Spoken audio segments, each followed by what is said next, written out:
And welcome, ladies and gentlemen, to the ServiceMonster podcast. Today, we have a special guest. I'm pretty excited because I'm interested in uncovering this gentleman's story. We've been paying attention to him as admirers at afar, and his social media capabilities, his reviews continue to grow like crazy. And now we learn he's getting his hands in all kinds of different areas and opening up new businesses. And we thought it would be a benefit to bring him on and talk about what brought him into pressure washing and how he won there and what lessons is he taking away. Robert, thank you so much for joining us today. Thank you. Thank you for having me. I appreciate it. Yeah. So just kick us off, man. Like how'd you get into pressure washing and make that your business model? And like, give us the pregame, like the origin story. Okay. It's a good story. At least I think it's a good story. I was a project manager for a large company. At the time, they were called Valley Crest. They're Brightview now. They're a nationwide, actually worldwide landscape company. And I was a project manager there for a few years, doing huge projects, $2 million projects, $7 million projects. So I had a lot of experience running jobs. I got fired for lack of performance on one of my projects, and I was unemployed for about 3-4 months. And my wife, who's a property manager in a large HOA here in the West Kendall area in Miami, a suburb of Miami, said, "Hey, I have a job, a little pressure washing job." I didn't even have a pressure washer. I had to borrow one from her neighbor, a little $300 job. I'll never forget it. And it was cleaning a little portion of an entranceway to the clubhouse. And that's what started it. I rented the pressure washer. I got a couple other gigs from her. Then I got a few more gigs in the association. Totally green. I had no idea what I was doing. I started learning. A few months in, I said, I'm going to learn how to clean roofs. So I linked up with somebody who was more advanced than me in the business, and he gave me some pointers, learned how to clean some roofs. So I'm out. I booked 5 roofs in one day. And I made it, right? I made it. This is it. Unfortunately, in my county, in Miami, you need to have a contractor's license to clean roofs. I'm on the roof. Well, my team's on the roof. Not a team. I didn't have a team yet. I had a couple guys helping me. They were on the roof, and one of my competitors saw me and called the county on me.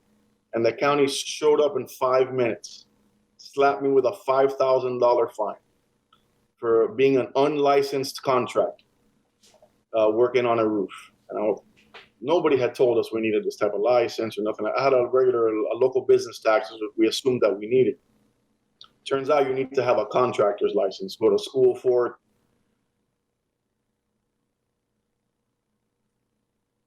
Uh-oh.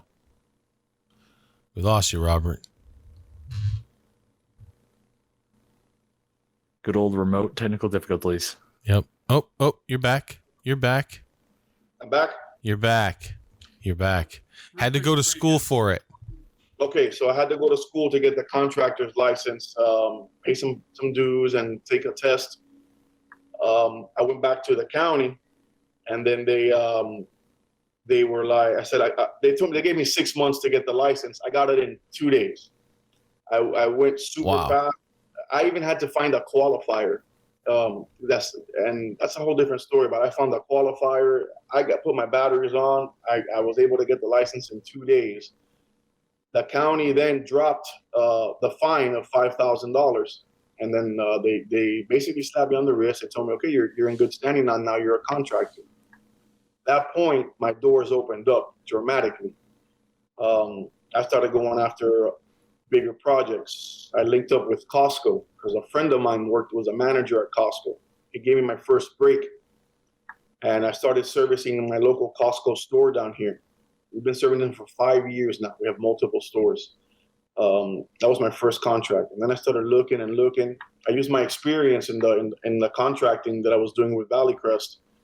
And I applied that to doing these jobs. And today, here we are. We've turned in 5 years into a juggernaut of big projects. And that's what we specialize in, these huge projects. And it took about 5 years to get to this point. And here we are. That's the story. That's the initial story. And how many guys do you have on your team now? That's 7. That's amazing. Yeah. And now you've taken that model and now you're turning your attention towards a whole nother project. Yeah. Tell us about that.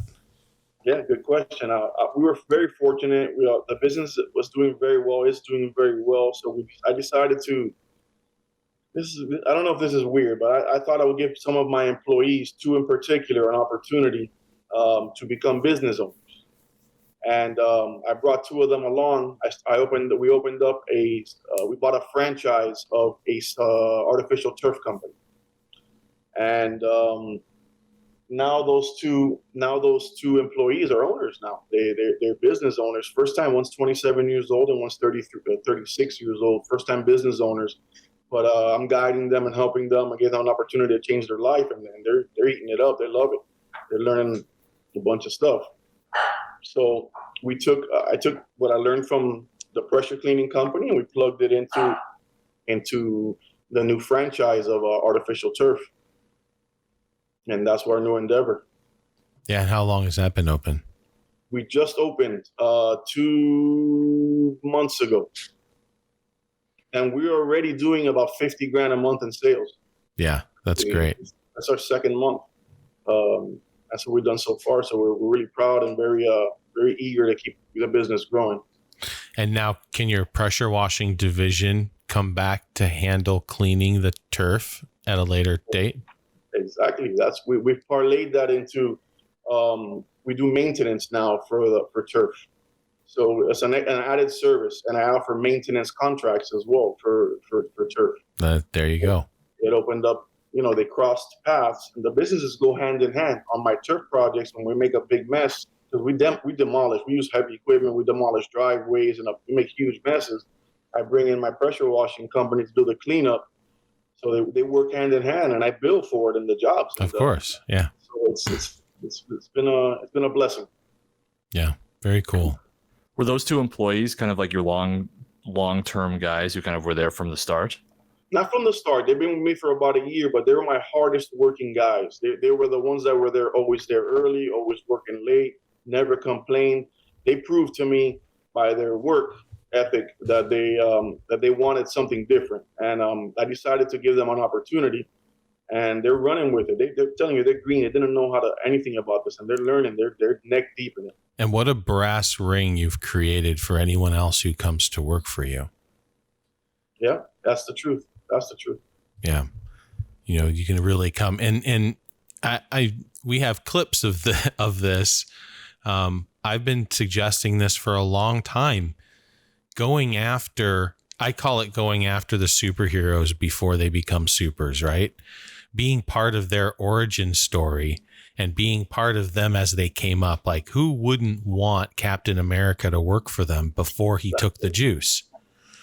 Every single one of us would love to be part of that because he was always Captain America, regardless of how big he was. And so I love that. And that means that you're really cultivating these individuals as much as you can get out of them and then pumping them up as much as they can go and then letting them go on their next part of their journey. They're part of their life.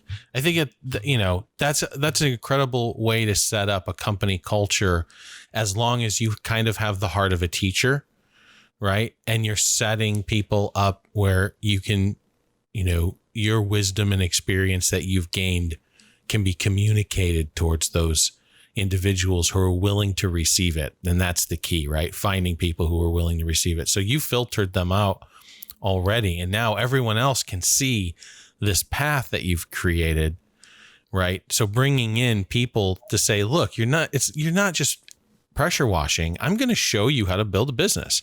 I'm going to show you how to run a service company.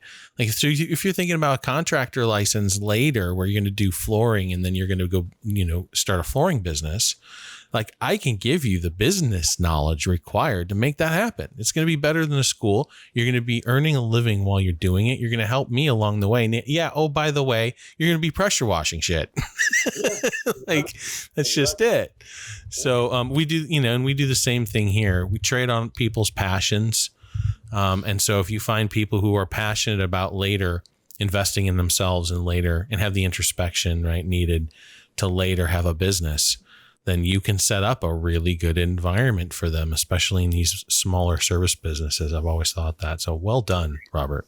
I agree. Thank you. I appreciate that. Yeah. I see the wisdom. Do they? That's the biggest question. And it sounds like you've got a good team. We do have a very good team. I'm very proud of them. And we have a different culture in my company. It's not like everybody says it who works for me. It's the culture is different. I've worked in many places and I've seen the bosses that are on top of you and how things can get negative really quick. I didn't want that to happen. Not that it doesn't happen on occasion, but I create an environment where we can communicate freely. We can be ourselves. There's a lot of pressures taken off of the employees, but they still have to perform, and they do. And it's very important to pump them up. We give them a lot of positive reinforcement. We do events for our team. We give bonuses on jobs. Like, we make it a culture that you want to stay here working with me. It's hard to keep guys working with you. It's really hard in this business. It really is, especially if you're adopting your grandfather's employee manual. Yeah. Right. Exactly. Right. And so that authoritarian regime just doesn't work anymore. A help wanted sign and a whip, doesn't get the job done. Absolutely. We're human. We have to use empathy. We have to use a lot of things to keep the culture moving. And I put a strong effort and emphasis on those things. And then at the end of the day, could you be where you at if you didn't have those people working for you? I was on the truck for 2 years. My first 2 years, I did everything. Once I started getting people is when my business started opening up. You got to get off the truck. If you're on the truck, there's only so much you can do. You got to get off the truck. You got to get off the truck. How'd you get off the truck, Robert? I started hiring guys here and there. Those guys were stealing from me. I would pull the job sites or doing side work with my equipment. It's happened to me several times. I found a way how to minimize that or mitigate that. And I started finding employees that were with me a little bit better, a little bit longer. And that's how I got off the truck. I got one guy who was pretty reliable. For a year, I was off the truck, and I got a taste of it. And I'm like, there's no way I can go back. And I didn't. That's when I came into you guys. The software really changed our business. It allowed it to get organized, which on a whole different level. One thing on an Excel spreadsheet to a ServiceMonster software that opens doors for you and it makes the business run a lot smoother. So you guys really helped us out big time. I'm a big proponent of ServiceMonster. We appreciate that. And it's an aligning your business systems up with a method that is easily executed by each individual within the company, knowing how to track your goals and pay attention to those metrics and key performance indicators, and paying attention when you make changes to how those shift, right? Giving access to your technicians and cleaners when they're out in the field so they can actually get things done and accomplished. So it's not this big effort to do with bookkeeping and data capture. So I always say the best CRM is the one you use. I do have a favorite. It's the one I design. But it really is. It's more, to me, to us, it's more than a CRM. I mean, it's our grail. We go by that. We live and die by this software. My team, I call them team members. My team members, they're on it every day, and they're checking it. What's next? And there's an update. Hey guys, check the update. Check we changed something on here. They're on it. They use the tool. You got to use it. If you don't use it, it's the value. So we use it on a daily basis, all day long. For both. I'm looking at my browser right now. I have one for Monster Grass and one for pressure clean open, and all day we're tabbing in between those, getting, working them. That's great. Yeah. Yeah, that's really good to hear. Yeah. Well, sir, you've done an amazing job. I think it speaks towards company culture, right? Especially that transition of how do you get off the truck? Well, one way is to make sure that you're creating a great place to work where people that you can rely on. Sure. And they call in for Hangover Monday every other week, and you've got to strap the boots on. That's really a downer to that momentum you can create being off the truck, growing and thinking about things that you can make and changes that you need to make in your business, like implementing systems and paying attention to metrics. So you're doing an amazing job, sir. Sorry about that, Robert. What was kind of like outside of the software side of it? Because I mean, that's obviously just being organized in general, maintaining your client relationship. I mean, that's huge in any sort of recurring business at all. But how did you kind of learn the ropes as far as maybe some of the marketing efforts you did, or some of the other steps you took to kind of grow into, so you could make up for that added expenditure of hiring employees and things like that? That's a really good question. At first, when we started marketing, I think we did what every single new pressure washing company does. They go to Google, spend some money on ads, Angie's List, those type of businesses. I find that they don't work. This is just my personal opinion. I'm nothing against them, but for me, I was giving away money. So I decided to go on a different approach. I went SEO. Organic SEO on my own. I learned how to do it. And my sites, I don't advertise. I don't spend $1 on advertising. And I get about 38 to 45,000 views a month to my website, and about 1,800 interactions a month on my site. That turns into calls, visits to my website, a bunch of things. I don't spend $1 on advertising. Not even $1. Honest to God, I really don't. I did something a little bit different though. I target the HOAs, and I find there's ways to get to the decision makers without having to spend $1. You do have to spend some time. But public record has a lot of information. You can find out who's on boards, where they live, and you can directly drip campaign them, the decision makers themselves. That's what I do. That's my approach. I find out the boards, who's on boards. And I find out there's 10 people on a board. I'm mailing those people a card or something. I've even used SendGym and things of that nature. But I do my marketing a little bit, not marketing. I do my client acquisition a little bit different. But now at year 5 in the business, it's a lot of word of mouth. The clients are coming around. Robert does these big projects. Call Robert or call Pressure Clean. And so now I'm on the rollover of the word of mouth coming around. Zero advertising. The SEO is done. I don't spend any money doing it. We just tweak it when we have to. That's what we are. That's how we acquire clients. Yeah. Obviously, we do other stuff behind the scenes, board meetings and things of that nature. But that's it. That's the gist of it. Well, you did something that every coach coaches, but no one rarely really understands, and that's you focused on a specific demographic, one that was not difficult for you to get to, and whatever message you're connecting with, you're serving a need that they have.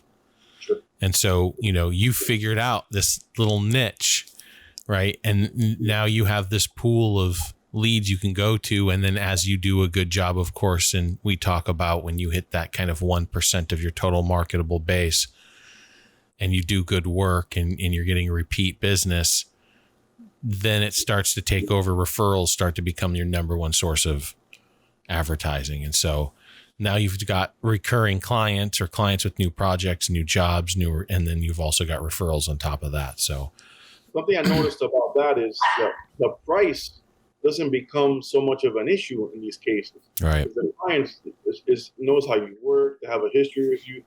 You're not negotiating price so much. I mean, it's kind of secondary at that point. Right. What you're negotiating is schedule, which is more important. So it changes. There's a shift. There's a paradigm shift in how the business functions. And yeah.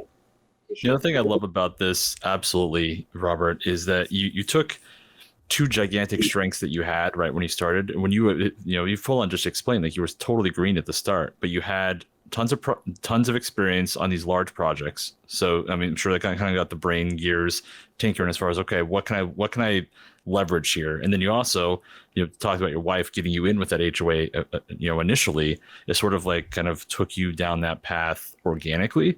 And I think this is one of those things that a lot of times we get so hung up on all the different options that are available to us, where we can market, who we can target, how should I be handling these things? But it's like, really, play on your strengths sometimes. If you have that experience in other avenues, take some of that and hit it hard, because you already know how to handle that, and it's just going to take some legwork. And so I agree. Really love to see that. And sometimes, you got to do the things that nobody wants to do. And it really isn't that simple. You just put a few ads and people call you. It's not that simple. There's a lot more to it than that. But a lot of people think it's that simple. But there's a lot that goes into acquiring a client, a lot that goes into keeping the client with you. So it's a lot of maintenance, reaching out to them, staying in front of them the whole time, emails, social media, things of that nature. That. But it's a lot of work to acquire them, and just as much to keep. But you do good work, your work speaks for itself the majority of the time. It's easier to get somebody and communicate with the client as well. Bad and good. We have done disastrous things on jobs. I have killed whole communities. Oh, no. I'm not lying. I have killed entire communities of soft washing. We've parlayed that. Those disasters, we've parlayed them into more business with the same people. Right. Standing up to own your mistakes. Totally. You own it. You killed it. What are you gonna do about it? You gotta just move forward and fix it. Find a solution. It's oftentimes when something goes wrong that we really get a chance to prove how we're different. Absolutely. A lot of look, I'm telling you, when I made all these mistakes initially, I thought it was the end of the world. I'm like, man, I killed all these plants. I don't have the money to pay for this. But things happen. You learn. You learn to negotiate. Use your people skills with the client, and you can get a grasp and you can turn it around. But you gotta stick with it. You gotta be there present. You gotta show them you're not going anywhere. Yeah. I don't want to drift too far away from this important point, and Adam leaned on it, but I want to hit it hard, because I'm reminded of Sun Tzu in this case, where when you're marketing, people want, when you want to go big, you've got to go small. Instead of going big, how many people are in my community and how many houses and roofs can I wash? No. How can you get into a community of people and own that existing thing? And in this case, homeowners associations. In other people's cases, it's dental offices. In other people's cases, it's, trucks, big rigs, in other people's, and you can go on and on and on, but you can grow much faster focusing your 10x efforts. Cause let's be real here. Sales game is about activity, generating huge amounts of activity towards a demographic. Marketing is even worse. You're trying to do it at scale. You're trying to get in front of an audience and capture that demographic's attention, maintain their attention, and then hopefully your products and services that you have will link up, and then they'll come to you. Awesome, because of the referral or whatever, and then you're off and you're doing the work. But when you're targeting a very small group, a very niche, your marketing dollars go longer. The referrals are better because they're in the network. And if you can infiltrate a network, it makes it that much harder for competitors to even come in, because you're the network guy. And that network, if you think about it, if it's 50 or 100 people and you're able to service half of them, compared to trying to carpet bomb and having this one person on this side and this one person over here, there's no cohesion there. There's no way to pull that all together. In addition to the point that Adam kind of suddenly made, this concept of falling forward. So as you're falling forward and you're building a business, what are the tools that you already have? What are the things that you're already presented with? What's those little niches you're already part of? How can you leverage those and be a master of those worlds and then use those to build a good solid foundation to then move up and up the stream or into different larger demographics, instead of just thinking immediately, I'm going to be the biggest pressure washer in the whole state because I have 1.5 million roofs I can service. So when you ask somebody, who's your clients? Oh, every roof in the state is my client. Wrong answer. Wrong answer. Yeah. Right. Because now you're going to stay small by thinking big. So anyway, I wanted to really drive that home. Good point. Well, Robert, go ahead, Adam. I'm sorry, Joe. Our mental link is just slightly off there. No, I think one of the really interesting things too about even just how this interview came to be. First off, you've been killing it in reviews. So I think maybe we could take a minute to talk about just the review game, how you guys have been handling that, and so forth. But also just social media presence. I mean, this whole thing kind of started with you shared us some love on Instagram, which we always appreciate. And one of the things I find really fascinating about pressure washers in particular, it's true for a lot of service industries, but pressure washing in particular has this really fascinating kind of niche in video content as far as the before and after. And we had some crazy viral videos. 2018, I think, was when they really kind of started to spike. But it's very pleasant to watch. And so it fit all of these mediums, the Instagram 10-second video, the Facebook 20-second video, even, into things like TikTok and things like that, but we don't need to talk about that. But I guess I kind of wanted to talk about how you handle that, because we're in this whole different world where service providers, I think one of the biggest, greatest parts of social media, because there's a lot of bad things that come from social media, if we're being honest, from a society's point of view. But the service provider communication to their clients is not one of them. It's amazing how fast you guys can interact, how you can kind of immediately solve problems. You can immediately have that praise heaped upon you and really kind of make them feel like they're connected. So, it's very under leveraged right now too. In exactly. In the service community still, even though I've been shouting about it for 5 years, right? Still very undervalued, very, very underutilized. So yeah, what are you doing, Robert? What's your secret, man? Yeah. I don't really have a secret. I use social media, I think, a little bit different than, at least my paradigm on the social media is a little bit different than most. I don't do it I like to make videos. So I don't do it for the content and for the likes. My social media, excuse me, is essentially a showcase of my work. And it's a creative outlet for me. I use the software. I create some videos. I'm pretty good at it. Only with that one software, nothing major. But my approach to it is different. Just a little bit of a creative outlet, showing a little bit of before and after, add some music, more of a film type thing versus before and after. But essentially, my social media is my creative outlet and a showcase for my work. It doesn't get me any business. It has maybe gotten me a couple of deals in 5 years, literally a couple of deals. But people, I always refer them to it as a tool for me. Hey, check out my social media if you want to see what we can do. That's really the extent of it. I do focus a lot on the reviews, though, which are really hard to get. Everybody tells you they're going to give you the review, every single person. And 9 out of 10 don't give it to you. I asked a couple of times. After that, I'm not going to bother anybody. It is what it is. I don't want to give it. But it's taking a lot of work to get to where we are as far as reviews go. It's challenging, but we hate it. We asked the customers a couple of times, and that's about it. As far as to get a review. Is there kind of a specific way you ask, a specific process, maybe software you're using, anything like that? Or is it just kind of the personal interaction? You're just kind of teaching your techs how to ask, but not, I usually handle the review part of it. Gotcha. I don't want to burden the techs with that. They're working hard already. I don't want to give them anything else to deal with. So I maintain the clients. I'm in contact with most of the clients most of the time. And if we do a good job on it, we'll ask for a review. Again, everybody says, yeah, absolutely, we'll give you the review. The majority don't. But over a few years, we've been able to amass a few, and they're all honest reviews. They're all people that we've worked for, and they're happy with the outcomes of their projects. Yeah, that's it. And that's it. Very cool.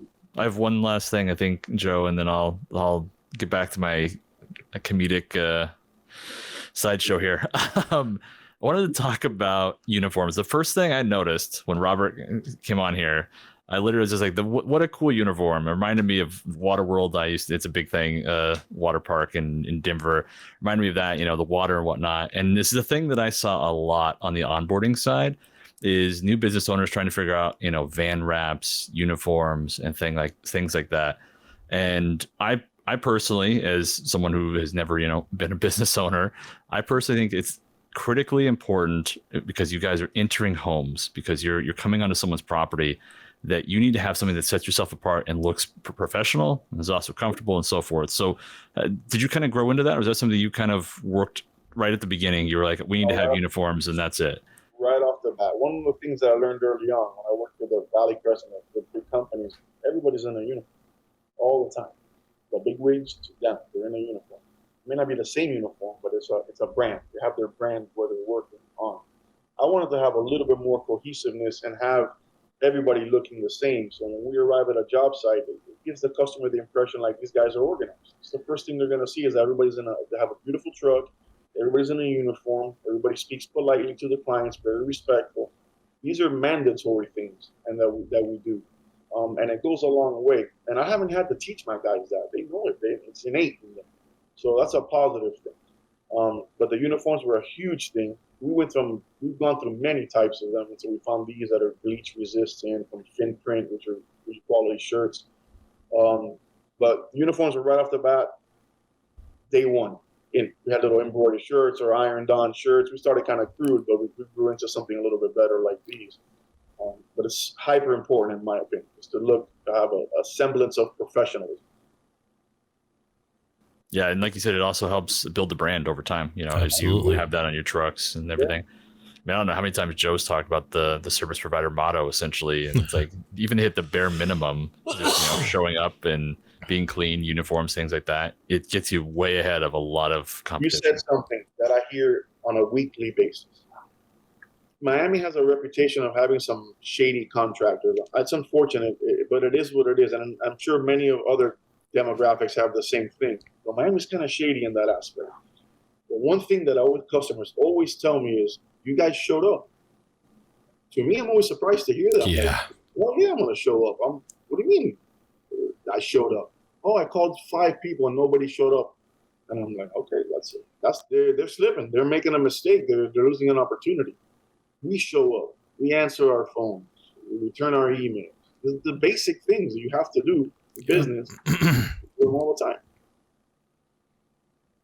Basic. I mean, if you just do the basic things, you're going to be 80% ahead of the game. It's sad, but it's true. It's very true. Very true. But a lot of people skip on that. And that's what makes the difference between someone's going to be successful or not, is some little things like that. Those little extras go a lot further than people can fathom. I'm always reminded, get your butt down in baseball, in Little League, fundamentals. And yet in high school, hearing the coaches yell it in All-Stars, World Series, one of, 40 players on the planet. And what are the coaches screaming? Get your butt down. Professionals, you see it on the field, the second baseman goes a little bit lazy. Get your butt down. It's like those fundamentals are what's going to separate you. It's true. It's very true. Very good. Asher, you've been sitting there quietly with a nice backdrop there, providing us with some scenery. What do you have anything you would like to ask or comment on for Robert here? Well, Adam kind of stole my thunder. I was really curious about the reviews just because they are really gleaming. Like it's really hard to get over 4.5 stars. It's really, really hard to get that to 4.9, which is just kind of unheard of. But I'm glad Adam asked that. And also your Instagram on the whole, it might not bring a lot of business, but you can still really see that polish on it, where if you direct somebody there, it shows I think it's a kind of a signal of professionalism these days to have your social media look like it has a manager and like it's integrated into the rest of your business.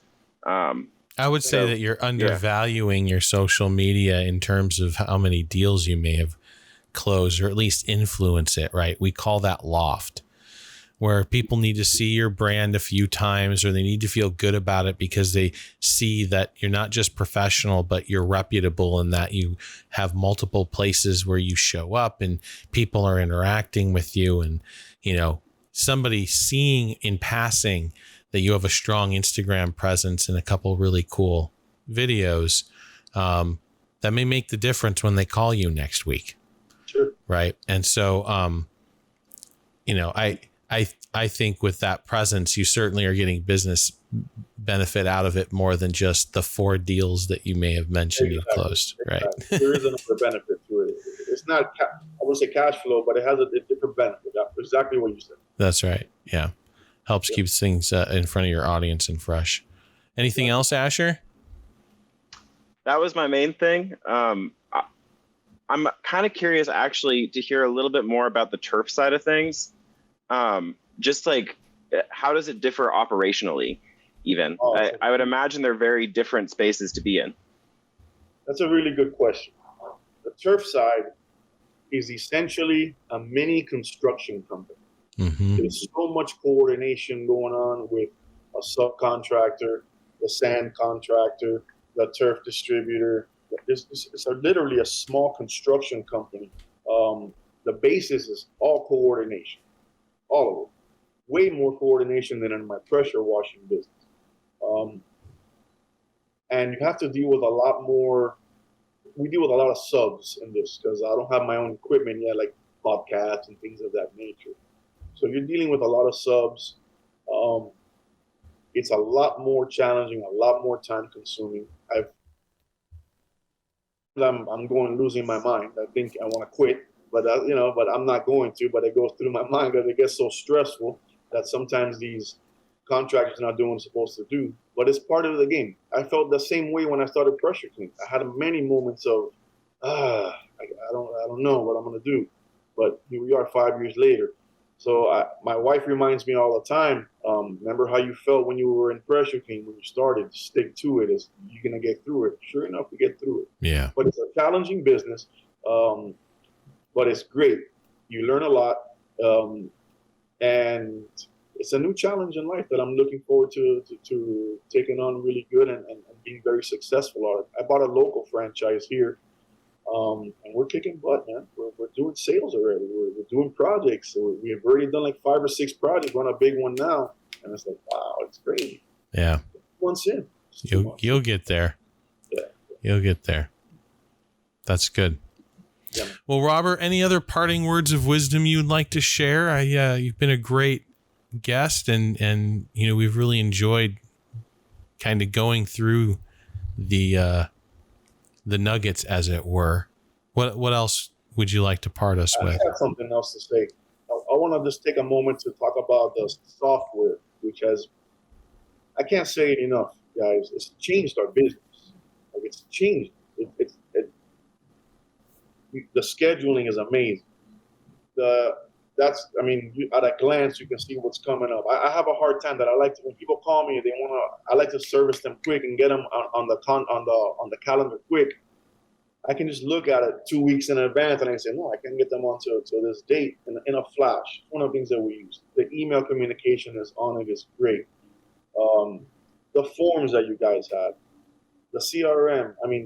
I don't know what I would have done with another software if it would have given me the same results. And so I'm a fanboy I'm a fanboy. I can't stress it enough. When I started the second business, I said right away, we got to open up the ServiceMonster account because we're not going to take a day without it because it helps us that much.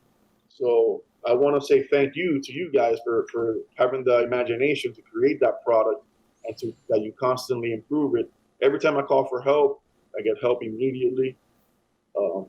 And so I want to thank you guys for having a great product. We believe in it, and we're going to stick with you guys for a while. Yeah. And, we build it just exactly for businesses like yours, right? That's the results that make us happy. And the whole reason that drives our entire companies, providing you guys with great ways to make your businesses easier and fun to run. You got to use it. Changes the game when you use it. Absolutely. Thank you for the kind words, Robert. Absolutely. Thank you guys. Yeah. Thank you so much. All right, ladies and gentlemen, thank you so much for your attention. If you have any questions for Robert, feel free to pass them our way. We'll be sure that he gets them. I'm sure he'd be more than happy to answer any questions that you have. A good couple points to take away from this podcast. Go back and listen to it again. Until next time, see ya. Be safe.